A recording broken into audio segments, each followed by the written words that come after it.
प्रयागराज हमारी 3 पावन नदियों का संगम, जहां लगा हुआ है भारतवर्ष का सबसे बड़ा और पवित्र मेला महाकुंभ।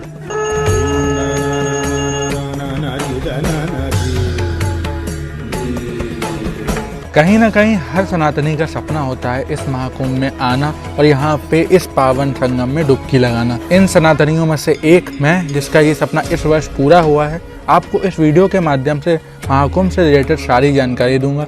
साथ ही साथ आपको यह बताऊंगा कि अगर आप महाकुंभ में आने का प्लान कर रहे हैं तो आपको कहां कहां जाना चाहिए, किन मंदिरों में दर्शन करना चाहिए और आपको कितना चलना पड़ेगा, तथा प्रयागराज से जुड़ी सारी इन्फॉर्मेशन आपको इस वीडियो में मैं शेयर करूंगा। तो चलिए इस वीडियो की शुरुआत करते हैं। इस पवित्र महाकुंभ का हिस्सा बनने के लिए आपको बस, ट्रेन या अन्य किसी साधन से प्रयागराज आना होगा और प्रयागराज पहुंचते ही सबसे पहले आपको अपने लिए एक होम स्टे या होटल रूम बुक करना होगा, जो कि आपको इस समय 6 से 7 हज़ार के बीच में मिल जाएगा। हाँ, ये आपको थोड़ा एक्सपेंसिव साउंड कर रहा होगा, बट यही प्राइसेस हैं जो कि अभी प्रयागराज में चल रहे हैं। बट अगर आप चाहते हैं कुछ इससे बेटर और इससे अफोर्डेबल, तो गवर्नमेंट ऑफ उत्तर प्रदेश ने अपने कुछ टेंट्स लगवाए हैं, जहाँ पे आप दिन का 200 रुपये दे के आराम से रुक सकते हैं। और यहाँ से संगम भी बहुत पास पड़ता है, जिसकी कंप्लीट वीडियो मैंने अपने चैनल पे ऑलरेडी अपलोड कर दी है, जिसे आप इस वीडियो के बाद आराम से देख सकते हैं। अब ये तो मैंने आपके प्रयागराज में ठहरने की व्यवस्था करा दी।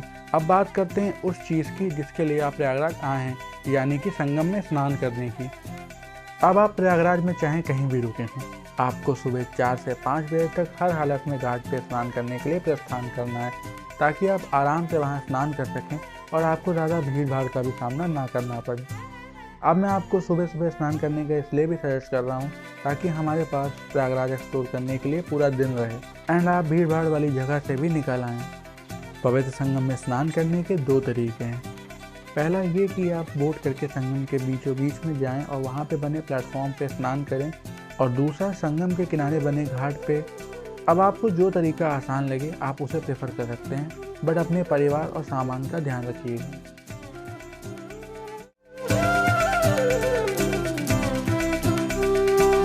तो दोस्तों, फिलहाल हमें किला घाट पे और यहाँ से हमने कर ली है बोट। मैं आपको सजेस्ट करूँगा कि जब भी आप आएँ यहाँ पे शेयरिंग बोट करें, क्योंकि उसमें आपको सबसे ज़्यादा अफोर्डेबल प्राइस पड़ेगा। जो हमको पड़ा है वो है 90 रुपये। सरकार ने यहाँ पे बोट के जो प्राइसेस हैं उनको पहले से फिक्स कर रखा है और रेगुलेट कर रखा है, ताकि यहाँ लूट पाट ना मचे। तो जब भी आप आएँ कोशिश करें आप शेयरिंग बोट ले लें, जिससे आपका प्राइस 90 रुपीज़ से 100 रुपीज़ में फ्लक्चुएट करेगा। पर अगर आप ग्रुप से हैं तो मेरा मानना है कि आपको एक बोट बुक कर लेनी चाहिए, जिसका प्राइस तो भाई 900 रुपये है, बट अगर आप 700-800 रुपये दे दोगे तो ये लोग चल देंगे। ये नहीं होगा कि भाई रुकें, तो आपका ये रहेगा कि टाइम बहुत ज़्यादा बच जाएगा।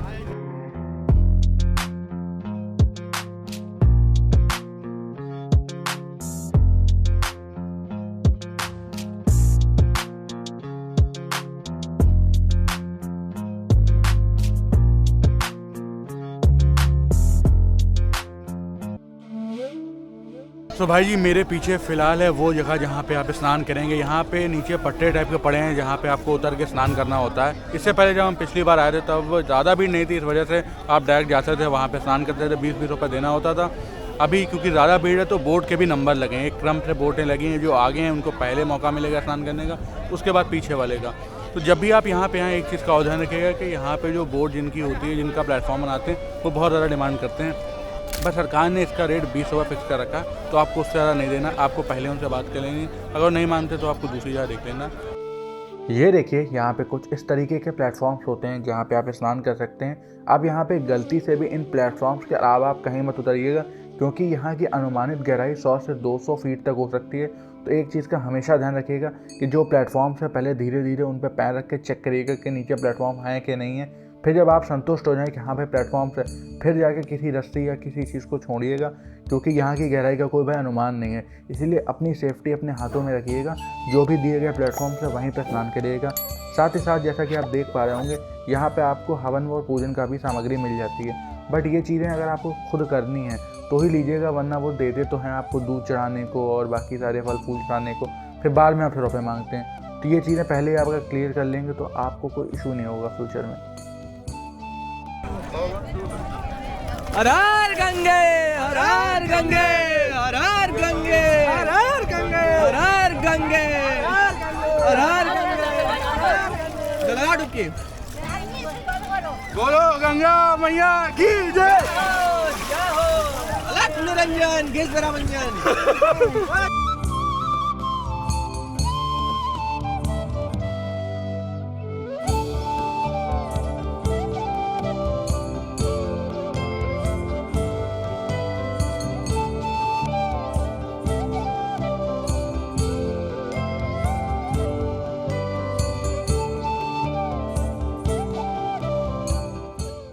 संगम में स्नान करने के बाद बोट वाला आपको किला घाट पे उतार देगा, जहां से 200 मीटर दूर पे स्थित है ये नवीनतम बना हुआ अक्षयवट कॉरिडोर। अक्षयवट कॉरिडोर के अंदर मौजूद है दिव्य अक्षयवट वृक्ष, जिसका वर्णन कई वेदों और पुराणों में भी है। और ऐसा कहा जाता है कि इसकी स्थापना स्वयं नारायण जी और ब्रह्मा जी ने की थी, इस सृष्टि की स्थिरता को कायम रखने के लिए। इस अक्षयवट वृक्ष की दिव्यता यहीं तक सीमित नहीं है। इस वृक्ष के नीचे कठोर तपस्या के बाद ही जैन तीर्थंकर ऋषभनाथ को कैवल्य की प्राप्ति हुई थी। साथ ही साथ यहाँ आकर प्रभु श्री राम और माता सीता ने भी इसकी पूजा करी थी। और ऐसा भी कहा जाता है कि इसके दर्शन मात्र से ही मनुष्य के सारे पाप नष्ट हो जाते हैं। तो जब भी आप प्रयागराज आ रहे हो तो इस वृक्ष के दर्शन करना ना भूलें।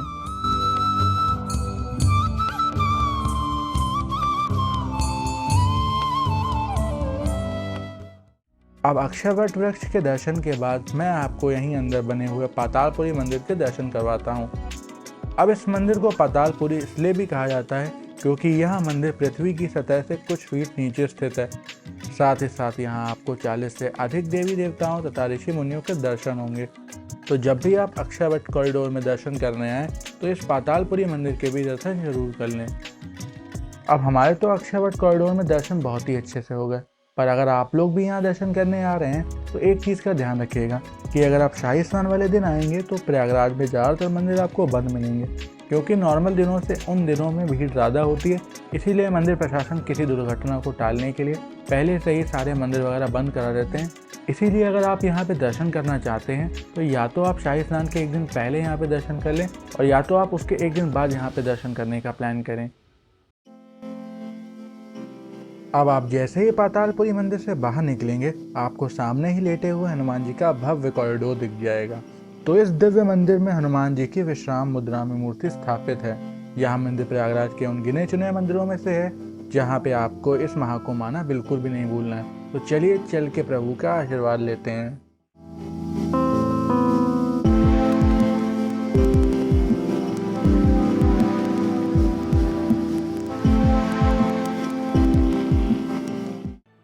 यह मंदिर तो आपने कहीं ना कहीं ज़रूर देखा होगा, क्योंकि यह मंदिर प्रयागराज का सबसे ऊंचा मंदिर है with the height of 130 feet, जहाँ पे जगत गुरु आदि शंकराचार्य, कुमारिल भट्ट, कामाक्षी देवी तथा तिरुपति बालाजी की प्रतिमाएं स्थापित हैं। इस मंदिर की ऊंचाई व सुंदरता ही इसे प्रयागराज का एक प्रमुख स्थान बनाती है। तो जब कभी भी आप संगम पे आए हों तो यहाँ आके भी प्रभु के दर्शन अवश्य प्राप्त करें। तो फिलहाल हम लोग आ गए हैं इस मंदिर के सबसे ऊपरी फ्लोर पे, और ख़ासकर इस फ्लोर की एक सबसे अच्छी चीज़ है कि यहाँ से आपको पूरे कुंभ का नज़ारा मिलेगा। जो भी यहाँ के आसपास टेंट वगैरह लगे हैं, बहुत सारी चीज़ें हैं, उसका आपको अच्छे तरीके से नज़ारा मिलेगा। साथ ही साथ अगर आप चाहते हैं कि इसे अच्छी तरीके से एंजॉय करना है तो आप शाम में, क्योंकि शाम के समय यहाँ की सारी स्ट्रीट लाइट, टेंट की लाइटें जलने लगेंगी, इसलिए पूरा एरिया जगमगाने लगेगा। तो शाम के समय आना यहाँ सबसे बेहतर आपके लिए रहेगा।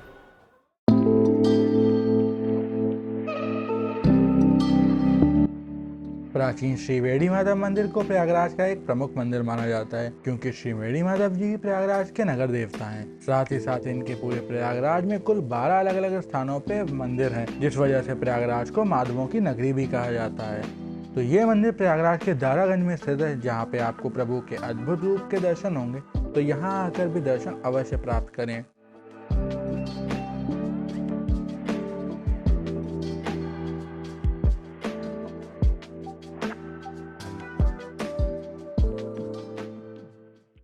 तो श्री वेणी माधव जी के दर्शन करने के बाद आप आ जाइए नाग वासुकी मंदिर, जो कि वहाँ से मात्र 1500 मीटर दूर है।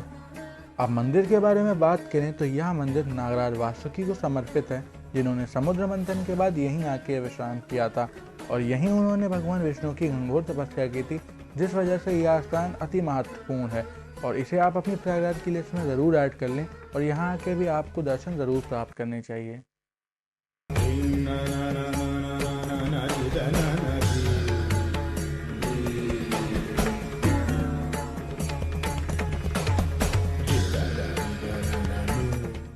फिलहाल हमने बाबा नागवासुकी के दर्शन कर लिए हैं। आप सभी को मैं सजेस्ट करता हूँ कि यहाँ दर्शन जरूर करो। पर महाकुंभ में आने से पहले एक चीज़ का ध्यान रखना, कोई रिक्शे वगैरह नहीं चल रहे हैं भाई। सुबह से लेजेंड 10 किलोमीटर हम लोग चल चुके हैं। उसके अलावा एक और इशू ये है कि आप कहीं से भी जाओगे गूगल मैप लोकेशन पे, तो पुलिस वालों ने बैरिकेडिंग लगा रखी है, तो वो रीरूट करेंगे आपको कि आप इधर से नहीं उधर से चले हो। तो इस चीज़ के लिए पहले से प्रिपेयर हो के आना कि आपको चलना बहुत पड़ेगा।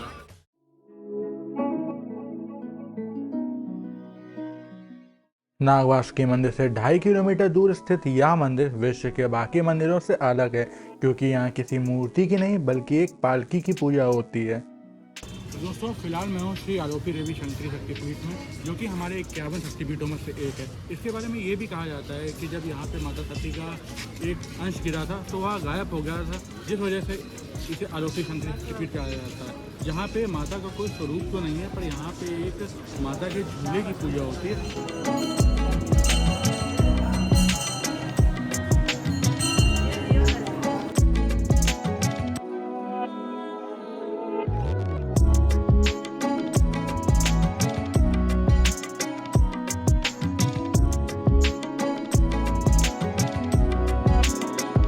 चलते चलते हम इतने कैलोरी डेफिसिट में पहुंच चुके हैं कि क्या बताएं। बहुत देर से चलते आ रहे थे, तो सोचा अब आपको समय आ गया है कि कुछ प्रयागराज के फेमस जगहें दिखाई दें, जहाँ पे आप आके भोजन कर सकते हैं या फिर आप छोटी मोटी चीज़ें ट्राई कर सकते हैं।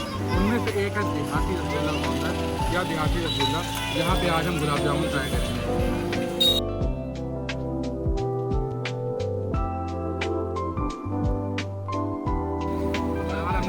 ले लिया, जिसका अभी महाकुंभ के टाइम प्राइस है 20 रुपये पर पीस।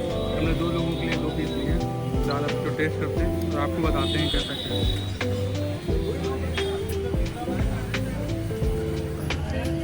सच में भाई बहुत ही ज़्यादा बढ़िया है।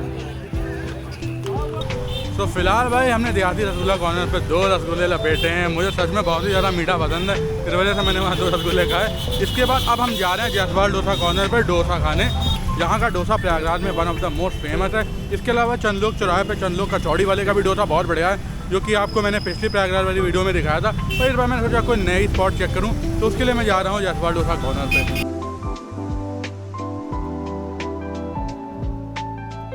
तो फिलहाल भाई लोग हम लोग आ गए हैं जयसवाल डोसा कॉर्नर पे, और आपको मैं इनका मेन्यू दिखाता हूँ सबसे पहले। तो ये रहा इनका मेन्यू सामने हमारे, जिसमें अगर आप देखें तो मसाला डोसा जो है वो 175 का, पनीर ओनियन डोसा 185 का, मिक्स वेजिटेबल डोसा 190 का, और बाकी सारे है।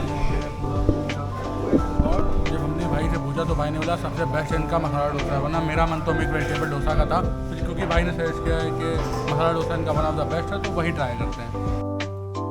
हमारी प्लेट आ चुकी है, जैसा कि आप देख सकते हैं यहाँ पे अलग टाइप की चटनी है, जो कि हमारी लाल चटनी है। वैसे अगर आपको याद होगा तो पिछली बार हमने चंदलोक स्वीट्स पे डोसा ट्राई किया था, तो उनके में लहसुन की और चटनी थी मिर्च टाइप की, पर यहाँ पे ये मीठी चटनी है। मुझे लगता है कि ये थोड़ा स्पेशल बनाते हैं मीठी चटनी है, इस एरिया में लोग स्पेशली मीठी चटनी खाते हैं। तो चलिए इसे टेस्ट करते हैं, आपको फिर रिव्यू देते हैं। और मीठी चटनी नॉर्मली जो समोसों में पड़ती है वही वाली। तो मतलब अगर आप इसको डोसे के साथ खाओगे तो कुछ अच्छी लग रही है, या बस ऐसे ही दे दी गई एक्स्ट्रा में भरने के लिए? ये खाना खाली था, वो बस एक खाना भरने के लिए दी गई। और डोसा कैसा था? डोसा सही है, पर क्या ये 175 रुपीज़ को जस्टिफाई करता है? भाई अगर मैं प्रयागराज के हिसाब से बात करूँ तो आप एक बार चंदलोक स्वीट्स का डोसा खा के देखना, चंदलोक कचौड़ी वाला। मैं आपको उसका लिंक भी दे दूँगा कहाँ पे हुआ। भाई उनका 110 का डोसा था भाई, one of the best dosa. और देसी घी का डोसा बनाते हैं वो, सबसे बड़ी बात है। देसी घी तो ये भी बनाया हुआ है फिलहाल, सांभर भी इसका अच्छा, पर ओवरऑल जिस तरह से प्राइसिंग है और कंपेयर करेंगे उससे, तो मुझे वो बढ़िया लगा। ऐसा नहीं कि उन्होंने मुझे कुछ पैसा दे रखा है, हमने उन्हें बल्कि पैसा दिया था डोसा का, और वैसे ये सच में बड़ा ज़्यादा बेटर था। तो फिलहाल ये तो मैंने आपको दिखाया जयसवाल डोसा का डोसा। अब मैं आपको लेके जाता हूँ 1-2 और प्लेसेस जो कि हमारे बाकी हैं।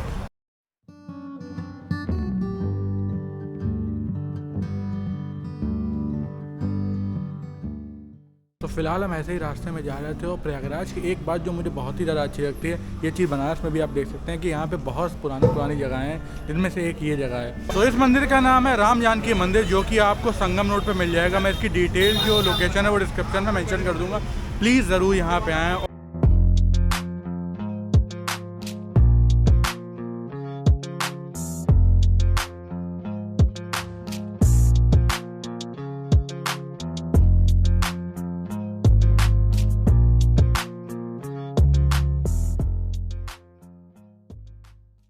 प्रयागराज की छावनी के अंदर स्थित यह मंदिर भगवान शिव को समर्पित है और ऐसा माना जाता है कि यहाँ की गई हर मनोकामना प्रभु की कृपा से अवश्य पूरी होती है।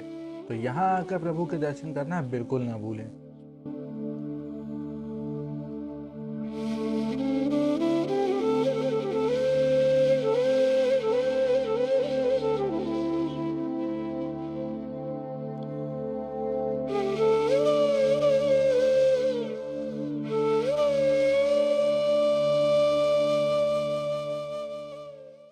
तो फिलहाल भाई साहब हमने दर्शन कर लिए हैं मन कामेश्वर मंदिर में। पीछे पुलिस वालों से पूछा तो उन्होंने तो हमें यही बताया था कि मंदिर बंद हो गया, पर हमने सोचा चलो बंद हो गया होगा, हम बाहर से ही दर्शन कर लेंगे फिर आगे बढ़ेंगे। तो मंदिर भगवान की कृपा से खुला हुआ था और जैसे ही आप मंदिर में एंट्री लेंगे पहले आप सबसे पहले दर्शन कर लीजिए, उसके बाद आप मंदिर के पीछे साइड पर आएंगे तो आपको इतना अच्छा व्यू देखने को मिलेगा।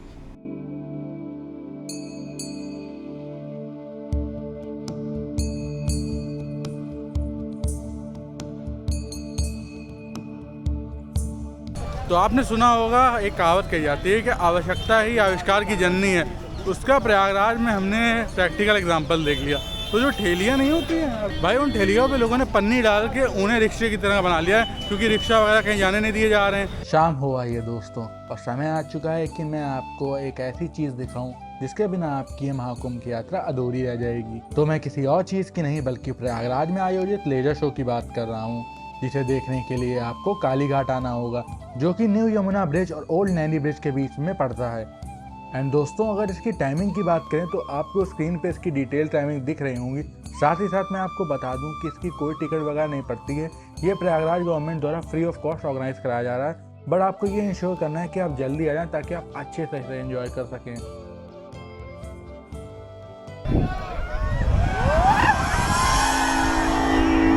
नमो गंगाय यमुनयोर्मध्ये वसन्ति देवे प्रसन्नात्मानश्चिरञ्जीवितं वर्धयन्ति। नमो गंगाय यमुनयोर्मुनिभ्यश्च नमो नमो गंगाय यमुनयोर्मुनिभ्यश्च नमः। ॐ शान्ति शान्ति शान्ति।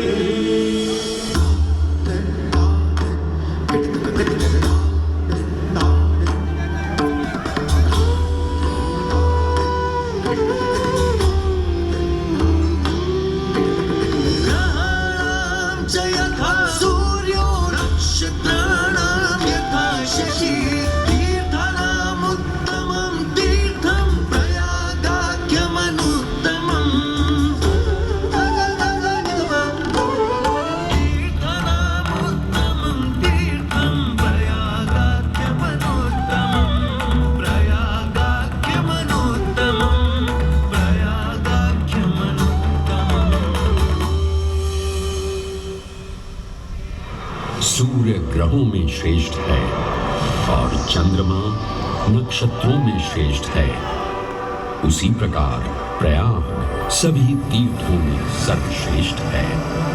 पद्म पुराण में वर्णित ये श्लोक जिस तरह प्रयाग की विशेषता को दर्शाता है, उसी तरह इस पावन क्षेत्र का गुणगान करने वाली अनेक पौराणिक कथाएं, किंवदंतियां एवं कहानियां आज भी जनमानस में प्रचलित हैं। प्रयाग में गंगा, यमुना और सरस्वती जैसी तीन सबसे पवित्र और पूजनीय नदियों का दिव्य संगम होता है। इन नदियों के संगम में स्नान करने एवं संगम का जल ग्रहण करने से मनुष्य मुक्ति का अधिकारी बन जाता है और इसमें किंचित भी संदेह नहीं है। भाई इससे पहले मैंने बहुत जगह प्लान किया मैं कहीं का शो देखूं, दिल्ली में भी भाई, बनारस में भी, पर इससे पहले मुझे कहीं भी मौका नहीं मिला मैं शो देख पाऊँ। पर आज पहली बार मैंने शो देखा, वो भी प्रयागराज का। भाई मन मुग्ध हो गया। समझ लो जो एक्साइटमेंट मेरे चेहरे पर दिख रही है, मुझे लिटरली गूज़बम्स आ रहे थे। इतना अच्छा शो किया, जो कहानियाँ, जो किस्से और जो पूरी प्लॉट ट्विस्ट यहाँ पे बनाए गए थे और जैसा एनिमेशन यहाँ करी गई थी, वो भाई क्या बताऊँ मैं। जिस चीज़ की तारीफ करूँ वो तारीफ का मैं, इतना अच्छा शो का। तो अगर आप कुंभ में नहाने आ रहे हैं प्रयागराज तो ये शो जरूर देखें। मतलब बाकी सारी चीजें तो एक बार आप नेगलेक्ट भी कर सकते हैं, पर यहाँ का ये शो देखना तो बिल्कुल नेगलेक्ट मत करिएगा, इतना अच्छा शो है ये।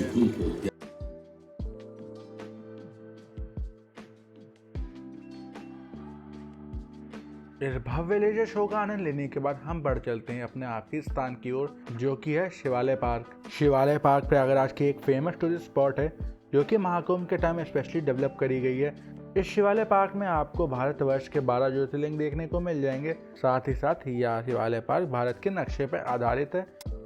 तो भाई साहब फिलहाल हमने टिकट ले लिया यहाँ के जो पार्क है शिवालय पार्क, जहाँ पे पूरा भारत का मैप बना हुआ है और 12 ज्योतिर्लिंग जो हमारे यहाँ हैं तो सारे बने हुए हैं।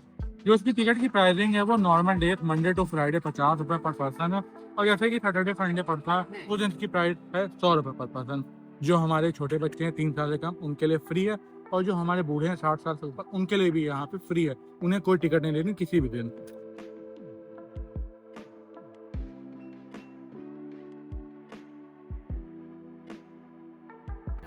तो यहाँ पे जितने भी मंदिर बने हैं वो सारे जो पुराना वेस्ट मटेरियल होता है, जैसे कि यहाँ पे आपको पता है ये पार्ट्स होते हैं जो कटर वगैरह होते हैं उनके धार होती गिर जाती है, तो उन सारे वेस्ट मटेरियल से ही यहाँ पे जितने भी मंदिर वगैरह बने इस पार्क में वो सब बने, और मेजॉरिटी ऑफ चीज़ें यही करी गई हैं कि जितना भी वेस्ट मटेरियल है उसी से बना दी गई हैं। जैसे कि आसपास अगर आप देखते हैं तो यहाँ पे पीछे जो इसका बैकग्राउंड है वो जो फेडेड टीन्स होती हैं जो कि फैक्ट्री से बनी होती हैं और कटी वटी रह जाती हैं उन्हीं से बनाई गई हैं, जो कि एक बहुत अच्छा इनिशिएटिव है गवर्नमेंट के द्वारा, ताकि वेस्ट मटेरियल का भी सही यूटिलाइजेशन हो जाए और साथ ही साथ एक खूबसूरत पार्क बन जाए जहाँ पे टूरिस्ट भी आ सकें।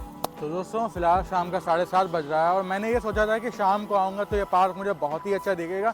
सच में ये पार्क बहुत ही अच्छा है, पर मेरा रिकमेंडेशन आप सभी को ये है कि आप सभी लोग इसमें दिन में आएँ, क्योंकि दिन में आपको अच्छी तरीके से हर चीज़ विजिबल रहेगी और साफ साफ आप हर चीज़ को महसूस कर पाएंगे और देख पाएंगे। क्योंकि अभी ये पार्क अंडर कंस्ट्रक्शन है, शायद इसी वजह से ज़्यादा लाइटें नहीं लगी हैं। तो अगर अभी आप कुंभ के समय आ रहे हैं तो कोशिश करें इस पार्क में आप दिन में आएँ, ताकि आपको बेस्ट एक्सपीरियंस मिले यहाँ का। दोस्तों ये तो मैंने आपको प्रयागराज के कुछ महत्वपूर्ण स्थानों के दर्शन कराए। अगर आपका महाकुंभ से रिलेटेड कोई भी क्वेश्चन है तो आप कमेंट सेक्शन में पूछ सकते हैं। मैं आशा करता हूँ कि आपकी इस दिव्य और भव्य महाकुंभ की यात्रा सुखद जाएगी।